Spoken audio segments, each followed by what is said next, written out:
जय जगन्नाथ। आज जो बिना पेपर पेस्टिंग रे देखेबी केमिति आमर बेक पूरा सेप दिया है कि पूरा एमती डिजाइन टाइप रो हे परछि। एबे तो एई टाइप रो समस्ते कहउचंदी जेहेतु एते ऑर्डर आसुची आ सब पेपर पेस्टिंग दे के ए सब बनिया बहुत मुश्किल।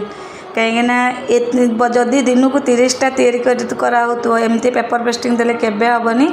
से एमती साइज रे मेन कपड़ा पर पकईकी खड़ी गार जो दिखाई तो एमती पकई करला आयरन देले एमती सुंदर भाव रही जाए। आज मु गोटे भल कथा कहबी जे मो फ्रेंड स्वामी झगड़ा होता से मन दुख करते।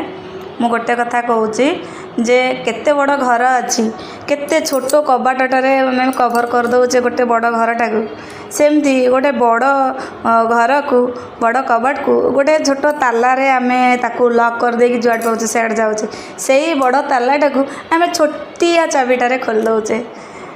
सबू किसी से छोट चाबिटार ही हो तेणु छोट छोट कथा को ताकू न धरिकी सहित झगड़ा न करी आमे से ही सब जिनस को भाविबा आमे कौन पे आसीचु मो स्त्री कौन पे हेची मो बोहू कौन पे हेची मु रांधुची कौन पे आज आमे जतले भाबुचे आमे पढ़ुचे कौन पे आमे 10th पास करबा आमे कॉलेज जीवा आमे चाकरी करबा जदि आमे निज कैरियर को एमती ध्यान देले सेमती बाहागर परे आमे स्त्री कौन पे हेचे आमे बोहू कौन पे हेचु माँ कौन पे हेचु यही सब को जदि भाविबा केबे हेले छोट मोट झगड़ा हबनी किछि हबनी लाइफटा बहुत खुशी रे कटिबो।